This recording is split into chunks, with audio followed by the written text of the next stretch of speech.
Hello guys, আসসালামু আলাইকুম। আপনারা সবাই কেমন আছেন? আশা করি ভালো আছেন। আপনাদের আবারও স্বাগতম আমার রান্নাঘরে। আজকে আমি আপনাদের মাঝে নিয়ে এসেছি ডোনাট বানানোর রেসিপি। দেখতেই পাচ্ছেন ভিডিওর শুরুতে কি সুন্দর হয়েছে আমার ডোনাটটি। এই জন্য আমি নিয়েছি 2 কাপ পরিমাণ ময়দা। এরপরে আমি দিয়ে নিচ্ছি স্বাদ মতো নুন। এরপরে দিয়ে নিব আমি চিনি, স্বাদ মতো চিনি আর ইস্ট। আপনারা আপনাদের পছন্দ মতো দিয়ে নেবেন চিনি। এরপরে আমি দিয়ে নিচ্ছি একটু ঘি, এখানে আপনারা তেলও ব্যবহার করতে পারেন। এরপর আমি ব্যবহার করেছি একটি ডিম।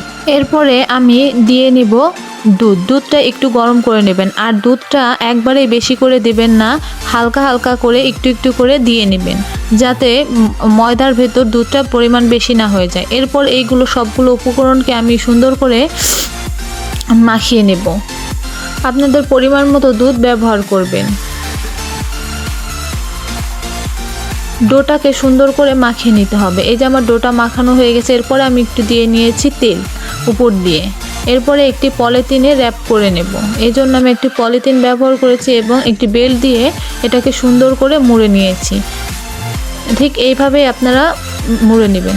যেহেতু আমার চকলেট আনার কথা মনে ছিল না, তাই আমি দোকান থেকে চকলেট নিয়ে এসেছিলাম, কিন্তু আমার বাসার পাশের দোকানগুলোর চকলেট ছিল না, এই চকলেটগুলো ছিল, সেই জন্য আমি এই চকলেটগুলোই ব্যবহার করেছি।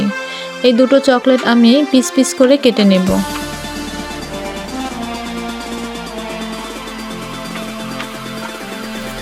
কেটে নেওয়া হয়ে গেলে আমি চকলেটগুলোকে একটা কড়াইয়ের মধ্যে দিয়ে দেবো। যেহেতু চকলেটের মধ্যে আমার কাছ থেকে একটু পানি পড়ে গেছিলো, সেই জন্য চকলেটগুলো আগেতেই একটু গলে গেছিলো। আর এই চকলেটের সিরাপটা বানানোর জন্য আমি এর মধ্যে দিয়ে দিয়েছি দুধ। যেহেতু চকলেটটা বেশি ভালো ছিল না, সেই জন্য আমার সিরাপটাও বেশি একটা ভালো আসেনি। এরপরে 30 মিনিট পর আমি ডোটাকে খুলে নেব। দেখতে পাচ্ছেন ডোটা আরও সফট হয়ে গেছে। এই ডোটাকে এখন আমি উঠিয়ে মুথে নেব। সুন্দর করে এই ডোটাকে আবারও 2 হাত দিয়ে মুথে নিতে হবে। ঠিক আমি যেইভাবে ডোটাকে মুথে নিব, আপনারা ঠিক এইভাবেই ডোটাকে মুথে নেবেন। এই ডো বানানোর ভিতরেই আপনার ডোনাটটি পারফেক্ট হবে। যত সুন্দর ডো হবে তত সুন্দরই ডোনাটটি তৈরি হবে, ফ্লাফি হবে, ফুলে উঠবে। ডোটা যদি ভালো না হয় আপনার ডোনাটটা ভালো হবে না।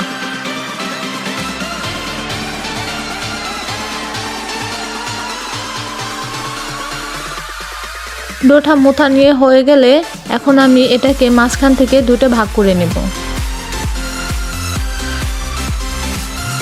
একটা ভাগ আমি রুটির মতো করে গোল করে তারপরে এটাকে সুন্দর করে বেলে নেব।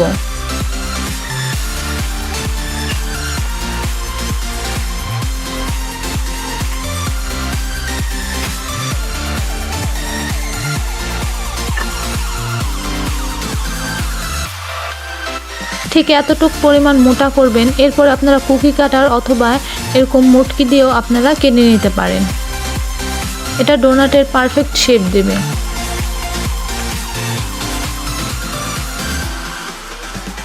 ঠিক এতটুকুই মোটা করে নেবেন ডোটাকে, তারপরে এইভাবে কেটে নেবেন। এরপর ছোট্ট আরেকটি মুটকি ব্যবহার করে আমি এর মাঝখান থেকে কেটে নেব।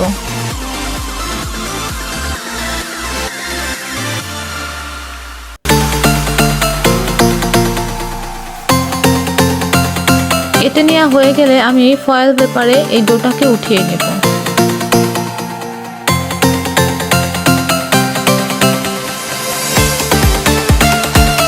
এরপর আমি আস্তে ধীরে উঠিয়ে নেব এটাকে। সবগুলো ডোনাট বানিয়ে নেব। আর একটি ফ্রাই প্যানে আমি তেল দিয়ে নিয়েছি। এই যে আমার সবগুলো ডোনাট বানানো শেষ। তারপর আমি এটাকে ভেজে নেব। ফয়েল পেপারটা এই জন্যই দিয়ে নিয়েছি যাতে ডোনাটটি আমার হাতে না লেগে যায়। পরবর্তীতে দেখা গেল যে ডোনাটটি আমার হাতে লাগছে না, তাই আমি পরবর্তীগুলোতে আর ফয়েল পেপার ব্যবহার করিনি। এই যে দেখুন কি সুন্দর হয়ে গেছে। ফয়েল পেপারটা তেলে এইভাবে ছেড়ে দেবেন। আপনারা চাইলে এটা দিয়েও বানাতে পারবেন বা ছাড়াও বানাতে পারবেন।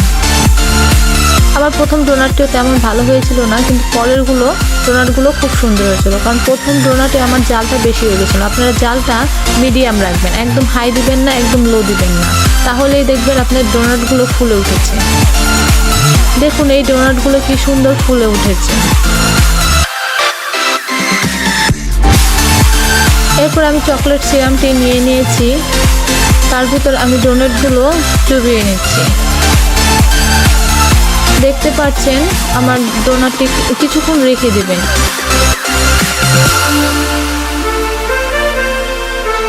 এই যে আমার কিছুক্ষণ রাখার পর এই লুকটা এসেছে। এরপরে আমি এটাকে ডেকোরেশন করে নেব। এর উপর দিয়ে নিব আমি হালকা চিনি। আপনারা এমনিও খেতে পারেন, আবার আপনারা এইভাবেও খেতে পারবেন। চকলেট সিরাপে না দিয়েও আপনারা খেতে পারেন। এর উপর দিয়ে দিয়েছি আমি চকোবিন। আর এই যে দেখুন আমি সবগুলো ডোনাটকে কি সুন্দর করে সাজিয়ে নিয়েছি। খুবই ইয়ামি, খুবই সফট হয়েছে। আমি আপনাকে একটি খেয়ে দেখাচ্ছি এবং ছিঁড়ে দেখাচ্ছি। দেখুন কতটা সফট হয়েছে আমার ডোনাটটি। আপনারা অবশ্যই একবার হলেও বাসায় চেষ্টা করবেন বানানোর। আমার রেসিপিটা ভালো লাগলে অবশ্যই like, comment and share and subscribe করে দিবেন। আজকের মতো আসি, আল্লাহ হাফেজ।